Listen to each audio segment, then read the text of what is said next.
अस्सलामुअलैकुम, welcome to our Urdu channel Urdu दर्स अदब। बच्चों, आज की क्लास में हम पढ़ेंगे सबक नंबर 18। पिछली क्लास में हम सबक नंबर 17 पढ़ चुके हैं, है ना। आज की हमारी नज़्म की सिनफ जो है वो है गीत। गीत क्या है? हिंदी शायरी की एक सिनफ है जो उर्दू में भी बहुत मकबूल है। तो गीत की ज़बान सादा होती है और बहुत ही आम होती है। आमतौर पर गीत में मुकामी ज़िंदगी को मौजू बनाया जाता है और ज़बान के एतबार से अगर देखें तो गीत में दिल के तारों को छू लेने वाली कैफियत होती है। गीत की फ़ज़ल रूमानी होती है, यानी रोमांटिक होते हैं। मौसमों के रंग, प्यार की तरंग, ज़िंदगी की छोटी छोटी खुशियाँ और माशरे के मुख्तलिफ रूप, इसमें सब मिलकर गीत को सतरंगी धनक बनाते हैं। उर्दू में बेशुमार ऐसे गीत हैं जो हर जगह गाए जाते हैं। उर्दू के गीत निगारों ने अज़मतुल्लाह खां, अख्तर शिरानी, हफीज़ जालंधरी, आरज़ू लखनवी, शाद आरफ़ी, मीरा जी, मखदूम, सलाम मछली शहरी, राजा मेहदी अली खां, कतील शफ़ाई, जमीलुद्दीन आली, निदा फ़ाज़ली और ज़ुबैर रिज़वी वगैरह के नाम काबिले ज़िक्र हैं जिन्होंने गीत लिखे हैं। अज़मतुल्लाह खां की ये समानहत है। इनका लिखा हुआ गीत आज हम देखेंगे क्या इन्होंने गीत लिखा है ना। इनकी समानहत बहुत ही सादा ज़बान में दी हुई है। इसको आप लोग अगर पढ़ेंगे तो आपको आसानी से पढ़ने में आ जाएगी और याद भी हो जाएगी। इन्होंने लिखा है सबक नंबर 18, प्यारा प्यारा घर अपना। वो चैन कहाँ अपने घर का, वो बात कहाँ अपने घर की, प्यारा प्यारा घर अपना। वो राज कहाँ अपने घर का, वो रात कहाँ अपने घर की, आँखों का तारा घर अपना। तो शायर क्या कहता है इसमें? कह रहा है कि अपने घर जैसा सुकून और वो ख़ास बात जो अपने घर में होती है वो कहीं और है ही नहीं। वो राज कहाँ से मुराद का मतलब, हम अपने घर में किसी पर भी अपना हुक्म चलाते हैं, घर के किसी भी मेंबर से अपना कोई भी काम मनवा लेते हैं। ये सब अपने ख़ुद के घर में ही मुमकिन हो सकता है, दूसरे के घर में नहीं होता। दूसरे के घर में हम अपना हुक्म नहीं चला सकते। तो गीत के शेर में शायर क्या कहता है? अपनी खूबसूरत रातों को भी याद करता है। कहता है घर के बड़े बुजुर्ग में रात में कहानी किस्से सुनाया करते थे, वो किसी दूसरी जगह मैसर नहीं होते। और आँखों का तारा घर अपना क्यों कह रहा है शायर? क्योंकि शायर अपने घर से बहुत ही ज़्यादा मोहब्बत करते हैं, तो वो उनके लिए उनकी आँखों का तारा है। सुख चैन अगर दुनिया में है अपने ही घर में मिलता है, सुख का सहारा घर अपना। दुख दर्द की गर कोई दवा है, अपने ही घर की सेवा है, दुख का मदावा घर अपना। अब शायर कहता है कि अगर दुनिया में हकीकी सुख, चैन और सुकून अगर कहीं है तो वो अपने घर में ही है। चाहे हम पूरी दुनिया में सुख चैन को तलाश कर लें, लेकिन असल सुख हमें अपने घर में ही मिलेगा। और अगर किसी किस्म का कोई दुख, दर्द या तकलीफ़ है तो उसकी दवा और हल भी हमें अपने घर और घरेलू नुस्खों में ही मिलेगी, है ना। तो घर के लोगों की हमदर्दी ही हमारे लिए प्यार मोहब्बत है, तो उसी की वजह से हमको सुकून भी मिल जाता है। वो घर वाली सुंदर चित्रा, घर की सेवा करने वाली, दिल का दिलासा घर अपना, आराम हमें देने वाली, आप मुसीबत भरने वाली, जान से प्यारा घर अपना। अब क्या कहते हैं इसमें? इसमें शायर कहता है कि घर वाली सुंदर या घर की खिदमत करने वाली हो।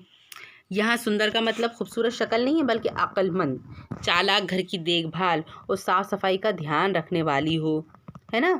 तो इसमें मुराद खूबसूरत चेहरा नहीं है। खूबसूरत चेहरे का मतलब यहाँ पर बिल्कुल इस्तेमाल नहीं किया गया है, बल्कि ये कहा गया है खूबसूरत नहीं, इंसान को खूबसीरत होना चाहिए। अगर वतन की औरतों की तारीफ़ में कहते हैं कि ख़ुद परेशानियाँ बर्दाश्त करके हमें आराम देने वाली औरतें भी हमारे वतन या हमारे घर में ही हैं। हमें दिल का सुकून देने वाला ये घर हमें अपनी जान से भी ज़्यादा प्यारा है। आँखों के तारे लाडले घर के सब मिलकर घर सर पे उठाते, हंसते हंसाते, रूठते सुनते कहानी, सोते सुलाते, दूधो नहाया घर अपना, बसा बसाया घर अपना। अब शायर अज़मतुल्लाह खां जो हैं तो इसमें 3 मुहावरों का इस्तेमाल कर रहे हैं। आँखों का तारा, घर सर उठाना, दूधो नहाना।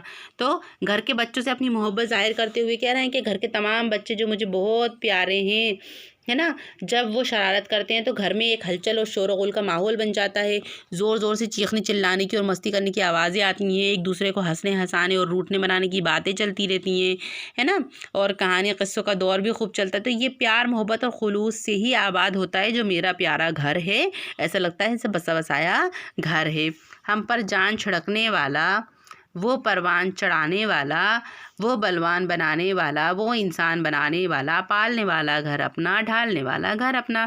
फिर शायर अपने घर के लोगों को ख़ासकर बच्चों की तरफ से कहते हैं कि हमसे बेहद मोहब्बत करने वाला हमारा घर है। यानी घर के लोग हम अपने दिल जान से मोहब्बत करते हैं, हमको ताकतवर इंसान बनाते हैं। इंसान बनाने से मुराद है अदब, तहज़ीब और जीने का सलीक़ा सिखाते हैं। वो सब कुछ हमारे घर में ही होता है। हमारी परवरिश करने वाला, अदब और तहज़ीब के सांचे में ढालने वाला हमारा घर अपना घर है। जड़ बुनियाद वतन की घर है, वतन घरों का घर, वतन घरों का अपने घर है। अपने घर पे निसार वतन है और वतन के सदक़े घर है। अपने घरों का घर अपना, वतन का शैदा घर अपना। अब अज़मतुल्लाह खां क्या कह रहे हैं कि अपने वतन की ताकत और जड़ अपना घर है।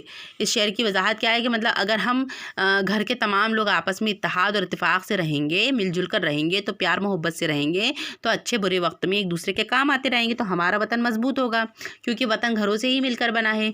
ये घर ही हमारा वतन की नींव है। शायर कहते हैं कि वतन के तुफैल में अपना घर है, वतन पे कुर्बान अपना घर है। इस शेर में शायर ने वतन की मोहब्बत को जाहिर किया है।